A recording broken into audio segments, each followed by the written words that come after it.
Hello, Earthlings. I'm Ian. And I'm Sven, and we are Heads in Jars, playing Nazi zombies and talking about your world. Star Wars, Except the people living underneath it. Well, yeah, but if you analyze Star Wars critically, you realize that the Empire is the stabilizing force, and the Rebellion is absolutely not the stabilizing force. They're kind of they kind of ruin shit for a lot of people, and then they overthrow the Empire, just sending the whole world, I mean galaxy, kind of in a little bit of a turmoil. Then the New Republic is able to claw out some power, and then you have Thrawn returning. And beginning the seeds of the First Order, and then you have the First Order coming back and using its tyranny and stuff like that, and then you have Rey fucking Palpatine, being all Mary Sue-ish and defeating everyone like she's a goddamn god. And let's remember, this is all in the time span of Luke's life. Yeah, I know, right? Such a short amount of time. That's so true. That's so fucking true. I never thought about it that way, but this is. I don't think it's ever shown. I mean, and also. It can't be. Luke isn't that old. Like, yeah, Jedi would live a long time, but Han and Leia are still alive. So clearly, it's not more than, decades later, not centuries later. So wow, fucking Republic really dropped the ball. Whoops, that's a grenade, and I did not. Oh, I fucked that up. Oh well. No, yeah. Ah, fuck. Whoa. No, dude, there were two. Whoa. Ooh. See, this is right now, George Lucas is punishing us. This is his revenge. If nothing else is entertaining in this, hopefully watching us die in pathetic ways is. I know, because everyone who will watch this will be like, what the fuck, guys? I could have totally done this better blindfolded. And they'll be right. Well, we're just not the right amount. We're trying that again. Same map. Oh, no. Yeah. No, man, I don't know if it's the right amount or if it's the snow, man. It's the snow. It's making us all lethargic and fucked up. I'm going with that. Snow days. Yes. But no. But, like, returning to that excellent point, episodes 4, 5, 6, 7, 8, 9 all happen in Luke's lifetime. Yeah. That is retarded. Like, the New Order did not last long. The New Republic did not last long at all. I mean... It's just a catastrophe. I mean, the way they wrote it is just so depressing. It's a fucking catastrophe. I mean, Luke tries to refound the Jedi Order, fails. Has Kylo Ren, his protege, turn to the dark side, and then he somehow decides to mimic Yoda somehow and go into exile. But it's not like, but he doesn't go into exile like Yoda, because he goes into full bitch mode, being like, oh, because one of my students turned to the dark side, and I sort of stood over him with a lightsaber, not kind of also realizing that my dad went to the fucking dark side, helped the Emperor ascend, wiped out the Jedi. I mean, like, if anyone has a reason to be really fucking nervous about any shred of darkness in anyone, it's fucking Luke Skywalker. I don't give a crap that he's, like all Jedi sage and crap like that. Nah, man, just the human element. That type of family history is gonna fuck you up. However, Luke also would have felt and seen the good and known through past experience that even after those huge horrific acts, he still wasn't irredeemable. I absolutely agree, but that is assuming that the writers actually know how to write, and they clearly don't. Oh, that's right. Yeah, we're analyzing this from a perspective of what actually could happen if human beings wrote the story, and we're part of the story, not, I don't know, robots and caricatures. It's like someone described Luke to them, and they're like, here, make a story with this guy, and make it interesting. We're not gonna tell anything else about what happened though, or anything else about him. Like, here's what he did. Well, No. I can make this analogy better. It's like someone described to them what Luke did, but they're deaf, and they didn't have subtitles on. So they saw everything, but they had to put their own narrative to it. It'd be hilarious because nothing that Darth Vader says would be understandable. You would just have like some dude, like, you know, when he's like, tear this ship apart with their bare hands, I want them to find. All you'll see him is just throwing people around. You just see him shaking his head violently.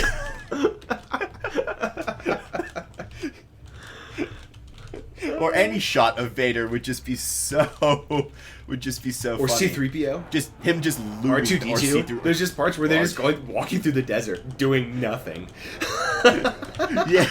Long parts. You see Jabba the Hutt, you're like, what the fuck is that? Is it speaking? Is it wailing? Is it doing anything? Oh man, I almost want to watch it now, like, without dialogue, just to like... Boba Fett!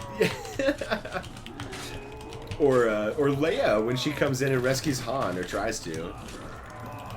Yeah. Or like, like when Luke gets like busts in and saves Leia, and Leia just goes into that sexy pose, and she's like, "Aren't you a little short to be a stormtrooper?" and he just goes like, "Huh?" That just wouldn't.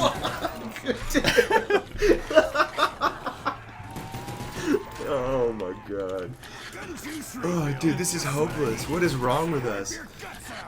I don't know. You know what it is, right? Star Trek? No, Wars? It's too early in the day.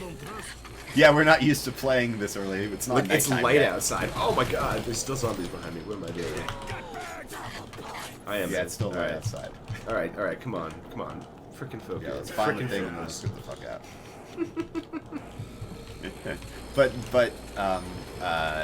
no, yeah, like whoa, but no, but yeah, like the writers of episodes of all the new shit of Star Wars, right? Like it absolutely, like it was described to them by a deaf person who just watched the movies without subtitles, and they had to make everything up as they went, and also the writers don't understand how to write people at all, or stories, or like, you know, even a cohesive trilogy.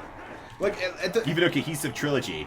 Like, come on, give George Lucas some credit. Episodes 1, 2, and 3 had a story that ran through all of them. Episodes 4, 5, and 6 were cohesive. You know, they had a beginning, a middle, and an end.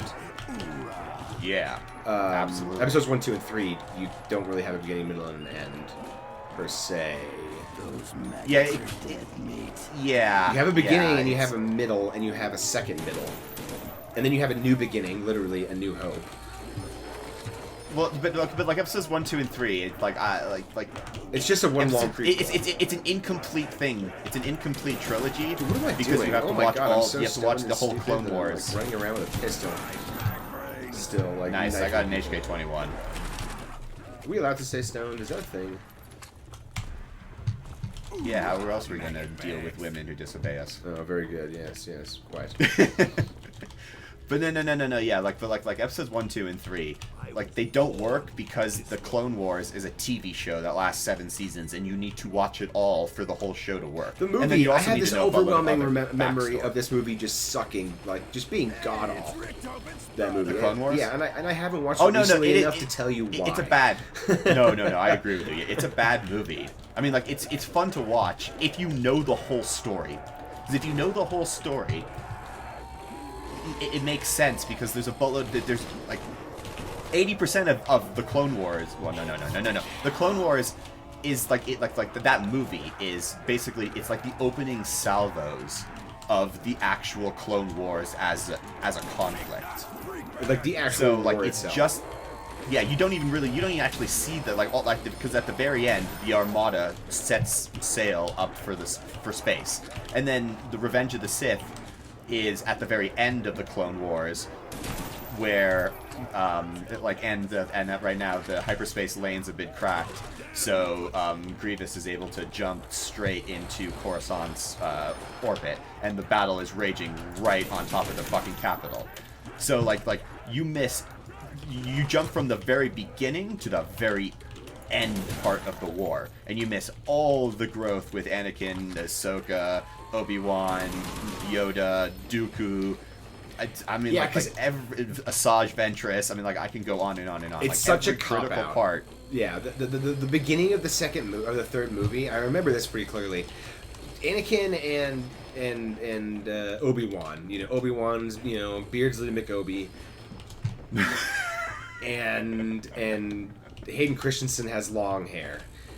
Right? And they're in an elevator together, and they're like recounting tales of yore together. Like, ha ha ha, do you remember that time I saved your ass and so, and ha ha, it's like that one time. It's like, dude, really? You're just gonna tell us about these, like... That's the second movie. Oh, was it the beginning of the second movie? No, when I thought it was the beginning of the third movie. No, when they're in the elevator going up to see Padme for the first time in the second movie, and he's like, I haven't felt you this nervous since we fell into that nest of Gundars or something. I might actually be missing. Yeah, maybe that. But I swear there was like a third part in the movie, or a part in the third movie as well, where he says something in the elevator. No, like when they're going up to save Palpatine, they stop, and then Anakin. He's like, well, there's more than one way out of here, and Obi-Wan's is like, well, you don't need to get out of here, we need to get going, and Anakin ignites his lightsaber, creates a circle on the top of the elevator, jumps out, and there's a shitload of wind, I mean, like a crapload of wind in the elevator shaft in space for some reason, you never really get that explained, and then... It's in a vacuum tube. Yeah, they're and dead. then R2-D2 jumps down, like R2-D2 sends the things plummeting down, and then Anakin has to hold on for dear life, and then Obi-Wan's like, no, we need to go up. R2-D2 stops, the thing goes up, Anakin, and then the doors in front of Anakin open up, and two stupid separatist droids say, hands up, Jedi, even though his hands are up because they're on the fucking lip of the ship, of the elevator shaft, so he doesn't fucking fall down. Then the elevator itself goes shooting back up. Anakin does a little like Jedi twirl. He then crawls back in under the massive force. Obi-Wan ignites his lightsaber, looks, he's like, oh, it's you, and then disignites his lightsaber. And honestly, actually, that's the better version, because if you watch what George Lucas cut out, there's a whole there's a couple other parts that I can't quite remember. No, like they start talking about, like, if I remember correctly, they're like, is beep boop or like whatever up or down, and then they start like speaking R2 speak and like trying to decipher it in English. It's really that bad. Sounds terrible. Yeah. Okay, I know. It's awful. This is another thing that I remember. They like felt the need to establish that Anakin was a good guy at the beginning of the third movie, because the second movie he goes and kills a bunch of fucking like women and children and whatever, you know. So this is beginning they're in